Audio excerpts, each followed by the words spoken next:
Hi guys, Cheryl here. No Sabina today. She's out enjoying nature on this gorgeous sunny Monday over in the UK. So welcome to hashtag no filters. Looking forward to sharing with you whatever comes up in my world.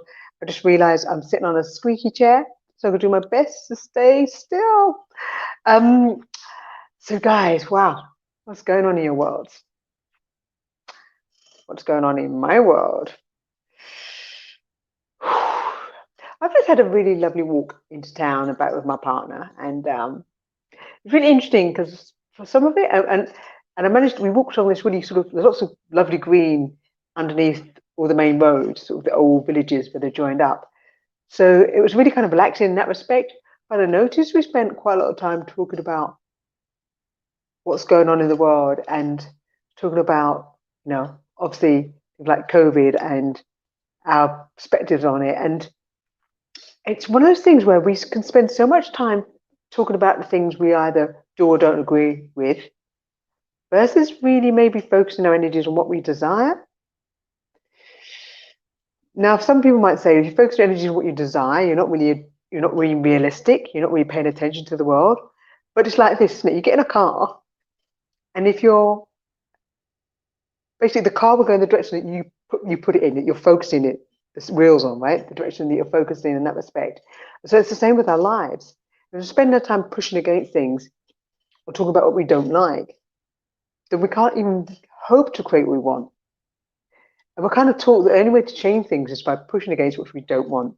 And so it brings me to thinking about a few conversations I've had recently. And like for example, some of you might know that I've been kind of going through this caterpillar soup where I'm just my way of seeing the world is changing significantly, and a lot with me letting go of control and making things happen. Although that was softening, it has been softening over my last 20 years. It's like it's broken open even more. And so, uh, the more I focus on giving attention to what I desire, and that so a lot of that, for example, has been around how I'm in relationship with my partner and letting him take charge of things and lead things, and me wanting more of the enjoyment of the sensual touch, and uh, not wanting to take so much time and put it into the home or organizing things around that. And so I've had to really pivot my attention to asking for the things that I desire, that I'd like him to contribute, and giving him praise for when he does that, and not focused on things that he isn't doing or that aren't happening. And it's really that simple, like our daily life. If we want more sense of freedom, for example, welcome to everybody that's joining, by the way. I'm all alone, so I'm not quite sure I'm going to see your comments. I'm going to see if I can see them on the other device. Let's have a look. Give me 2 moments. Da, da, da. Not to ignore you, but I want to be able to see your comments if you do comment. Let me see. Here we are, live on the other device. Right. Yeah, it's kind of like, for example, a lot of people are up in arms about not having too much freedom, not able to move around as much, spend time with people they want to spend time with. But what would happen if you spent your time focused on all the joyous things that are immediately available to you, like going out and enjoying the fresh air that's around you, or actually enjoying your time with your partner or with a friend that you can hang out with, or time with your pet, or any of that, right? Just like if you ever watch a child and they immerse themselves in what they're into in that moment, they're not worried about what they can't do and what's not available to them. Their attention and focus is on this very moment. And I just walked past this adorable little kid. Uh, I mean, it was a baby, so, I don't know, a year old. And it had the biggest smile. It was totally like sitting upright, really alert in its buggy, and like just beamed at me. And it was the most beautiful thing because it wasn't considering what else is available to it. It was just really alert to, oh my God, I'm here right now. And everything's so exciting. And hi, who are you? It was just like that beautiful energy. And I find that so inspiring. And it kind of jolts us to remind us. So, so I really just noticed how I was focusing on starting to kind of complain or push against what I may or may not agree with, as opposed to just being like, it's interesting that information is available right now. So, for example, you may or may not know that there's a consultation happening with the government in the UK, which started on the 28th of August and finishes on the 18th of September. And it's basically discussing the release of unlicensed vaccines and treatments for COVID. And it's open for everybody to vote on. It's been predominantly focused towards organisations to respond to, but individuals can. And just trying to see if remember what it's called. So it's on gov.uk. And if you were to search for distributing vaccines and treatments for COVID-19 and flu, you'd find it. There's also a link. But it was really interesting because somebody sent me the message for it, and their three kind of key arguments for why we should all go on there and vote was around you're not going to be able to get any compensation if you have a jab until it goes wrong.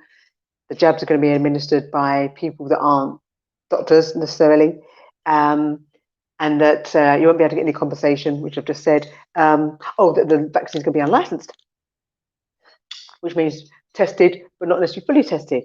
And so it would be really easy to react against that and feel like rights are being taken. But I took the time to actually read the paper. Now, whether I agree or not, what I noticed was the ability just to be, we might react to things like this, but if we keep reacting like that, I did this with a client yesterday, I was having a session with, said, like, we're constantly like this, up and down, up and down, up and down. There's no stillness. Without stillness, there's no real choice, because we go to our reptilian brain, our fight, flight, and we push against it, and we want to make it right, want to make it wrong. And we get caught up in the emotion of what should or shouldn't be. But there's no freedom to actually get to hear the thinking brain and make a choice. So the world is going to get more intense, right? I know my world is, as I'm changing, there's a lot of stuff coming up. But what do we want to really focus on going forward? What do you want to create for your life? What do I want to create for my life? And where am I putting my attention? And it's baby steps. I was sharing with some girlfriends at the weekend that I suddenly had the realization that I've been like on a fasting journey. So, for example, for my health, the fasting really meaning no food or liquid, which is like, oh my God, for most people. But what it really means that we naturally do that when we sleep. Like we have a complete fast, and our body puts all its energy into regenerating itself. So we can start to bring that into our day a bit more. And then when we do eat, we can start to look at what we're really putting in our body and why we're choosing that. Now, for me, I kind of have periods of time where I only put liquids in, which kind of flush what the body starts to release when it has those completely dry periods of not doing any work. And the body can do incredible things, right? It can regenerate itself in terms of illness, disease, even grow body parts, which sounds radically mad. Handle paralysis, all sorts of things. And I'm not saying that, anybody has to believe this or do it. It's their own path. It's my own path. But what I noticed that I was doing like the fasting thing, and then having a break to have some food for the fun of the food, and then fasting again, and then food. And it was almost as if it was a stop-start energy. And I was like, you know what? What if I live in the concept of fasting continuously, which I've had before as an idea and kind of said I was doing, but I wasn't really committed to it. So what if I'm always fasting, and fasting having these dry periods and then these liquid periods to help flush through the body, and then occasionally I might have a mouthful of something. Now, for some people, that's going to be like completely like no interest whatsoever. Why would you do that? For me, it's very much about one. I've got this thing about freedom, which means being mentally, emotionally, physically, spiritually, if you like, free from being triggered and being at the effect of things around me. So it's an ongoing journey. And the food thing came about because I noticed some changes in my body about 7 years ago, and I was like, what's that?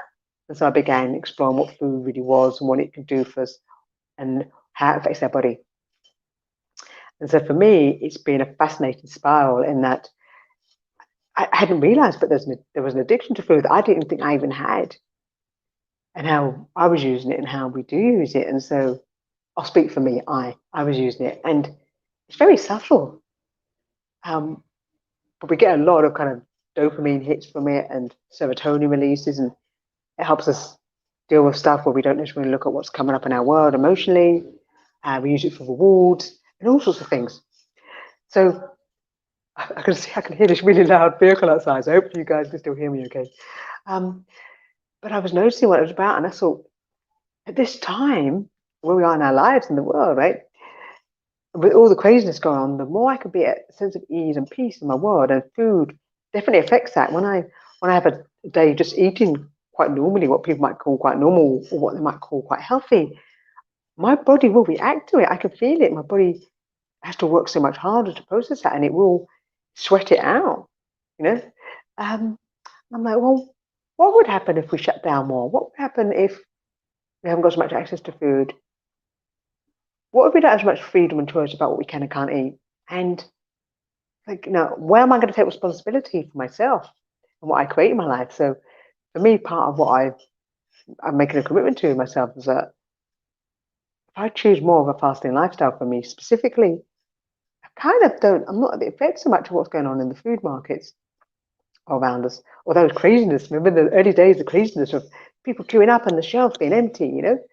Um, and so it's just one example where what are we really willing and choosing?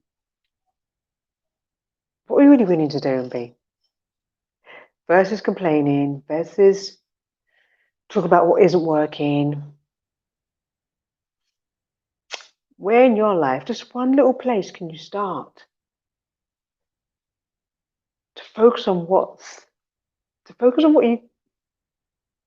you can appreciate? Like it can be, it could be something in your body. Like, for example, if there's a part of your body you don't enjoy, what part of your what part of your body can you start to appreciate? You know, do you like the way your little bicep feels, or do you like the skin tone, or do you like a particular curl in your hair or something? And what if you put your attention on that? So if the body, for example, bodies is a big thing with women and men as well. Whether we focus on what we don't like about our bodies, which of course is completely subjective, but we give it meaning. So we could become completely neutral about it and become very what we call interesting point of view about it. Like, oh, that's interesting, my hair curls. That's interesting, my body feels like that, or my arms look like that. You can take the emotional charge of it, but we can also focus on the just appreciating our things. Because what's it like when we show somebody appreciation? Like, because we basically all kind of want that, right? That's like a fundamental thing that humans desire. And so why not start showing yourself that? It could be the tiniest thing. And people think that they have to go from 0 to 1,000. No, no, no, no. It's step by step by step, and it's building that new way of being. Same as I've been changing how I am with my partner. I'm building a new relationship, a new way of being with him. And there's times I do forget, and I go to take charge of that, or I go to take the reins again, right, to make sure that's taken care of. And I've done it a bit today. Um, he's been sorting out some flights, and cancelling some flights, some accommodation because we're meant to be away. And I was kind of like, hey, have you sorted this bit out? Basically trying to make sure we were safeguarded. It's like, you know what, Cheryl, chill out. Because that's from a fear space, right? That's not from a space of trusting and knowing that he can take care of it. And the more we have to hold the reins, the less freedom we have. It doesn't mean we can't ask and request people to do things for us, but if we're constantly trying to hold and be in control of it, one, they don't feel that we trust them. Basically, we don't trust ourselves to let the world contribute to us. So, I don't know, guys. I mean, if you've got anything you want me to specifically talk about, please feel free to share that. I don't know how long I'm going to be on here today, obviously, because obviously Sabine's not here to share and for us to bounce off each other. So I don't want to just kind of chat for the sake of chatting, but I've just shared obviously a few little things there that are kind of up in my world. And I've shared a couple of things that have been really fun for me. So I've recently managed to kind of have a couple of gigs come through with the modeling and the commercial acting, which has been really fun, right? It's been 6 months. Pretty much I'm not doing any. And I mentioned on our last show, I think, that I just done a shoot up in Liverpool. And then on Friday, I just did my first bit of hand modeling for having got back. And it was really, really fun. And it was so different because normally you have, a room full of like creative agency people who are all the ones that have put the idea together. But of course, with the current situation, they're all behind screens in the offices or wherever it is. So it literally was the photographer, the assistant, the makeup stroke nail manicurist, and the male hand model and myself. And I told myself that I really, really enjoy it. This is the thing about when you win to receive. So the client really wanted us to take taxis to the shoot, so we don't. It's basically to help with the whole COVID-19 thing, to minimize the spread.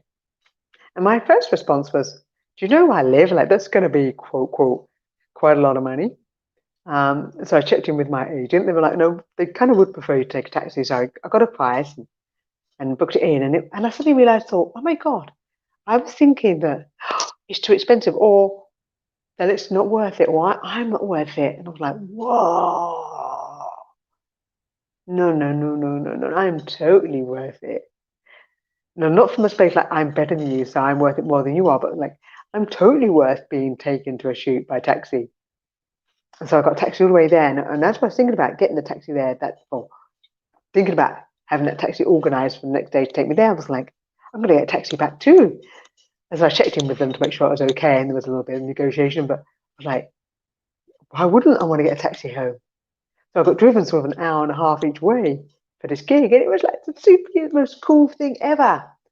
And it's like most people again would go, we're not worth it, but actually, what if we are totally worth splashing out on ourselves? If somebody wants to contribute to ourselves, so getting a taxi there and back, I think it was about £120 for this taxi there and back. And it will get paid out as expenses, which is great. But even if it hadn't, I'm kind of like really starting to think that I would just make that more of a norm for me to get taxis to places. Whereas we're so used to public transport or even driving ourselves. And I'm like, actually, I quite like the idea of being chauffeured around and not driving myself. And that's part of letting somebody else take care, contribute to us, nurture us. Particularly again as women and even men, although there's a different energy and a different sort of maybe we value different things. But as women, again, we're often sort of, we're the ones running everybody around, we're the ones giving everybody a lift. What if you let people give you the lift, take you to places, help you out? I got up with a girlfriend last week and she came over to here and it was lovely. And we've got a really nice cafe where I live and we went for lunch. And it was a classic female thing. It was so funny. No, I offered to pay and she offered to pay and it went back and forth, back and forth. And I was like, no, no, no, no, I insist, I insist. And actually, I insisted from a space of not that, oh, I should, but from a space of I really wanted to contribute to her. I just did. I wanted to treat her. And I wonder how often as women, do we do that? Somebody offers us something and we're like, no, no, no, no, I couldn't. Let me get it. What about letting that person just treat you? Even if it is another girlfriend, let them treat you. I've got a few dates I'm going on in this next month, and they're all different people. It's with friends, with around work, around with my partner, and I call them all dates because they're all wonderful adventures and times when we'll be out, being treated and being contributed to. And so what if we allow ourselves those? And we might pay, but actually it's way more fun if we let the other person treat us right financially too. Because it's like if you let somebody treat you, or if you treat somebody and you buy somebody a coffee because you want to, and they're fighting you for it, doesn't it kind of take the joy out of it? As opposed to them saying, "Oh, thank you so much. It's really lovely," and accepting the gift. So where can we allow ourselves to accept the gifts that others have for us? It could be somebody just opening the door or letting us pass some other path. I was talking to Sabina about this morning. It's a small thing. It's not about somebody will spend lots of money on you, or it's literally we can be contributed to by receiving somebody's smile, as Sabina said when we chatted, or ask somebody to help you get something down on a shelf, in a supermarket. How many times, I know I've done it, I'm like, no, I'm going to get that thing from the top shelf. I'm like, so I'm just like, no, no, I just ask somebody who's nearby, or go and get a member of staff. Could I reach it? Probably, if I really tiptoed. Actually, why not just ask for some help? And in our bodies, that creates so much more ease. Now, if we're used to pushing, pushing, go, go, go, it's going to be a retraining. But what you might notice very quickly is when you're willing to believe that other people can do things for you, and you start to allow them, one, they start to want to, right? That more people turn up, more serendipity occurs. There's more people just showing up in your world that are willing to contribute. Also, there's a sense of like not having to hold all or balance all the balls in the air at the same time, not hold all the strings, and that releases a lot of what I call stress and overwhelm and burnout, particularly in women. And then it allows you some of your joy to pop up to the surface again. Because women are amazing, absolutely amazing. But one of the things I struggled with when I was younger, I say being a female who was actually operating very masculinely, is because I saw lots of other girls around me. All they did was basically bitch and moan and nag. Now these were like look about school level, and I didn't like that energy. So I spent more time with the few girlfriends that didn't, and also more with the guys who were very direct and said what they needed and wanted. So I adopted that energy for a very long time. But women are incredible, and what I see is that they're so aware of everybody else's needs. And again, Sabina and I were talking about this morning. So aware of others' needs that they often go out and try and contribute to other people because they can feel their needs and requirements that they have, and they try to fulfill it. But of course, by trying to fulfill and contribute to other people's needs so often, they can burn themselves out, as opposed to asking people to do things or being willing to not do things for people and let people, quote, quote, fall on their face if need be, not trying to save them. And that being okay because we've got our own journeys, our individual paths to have.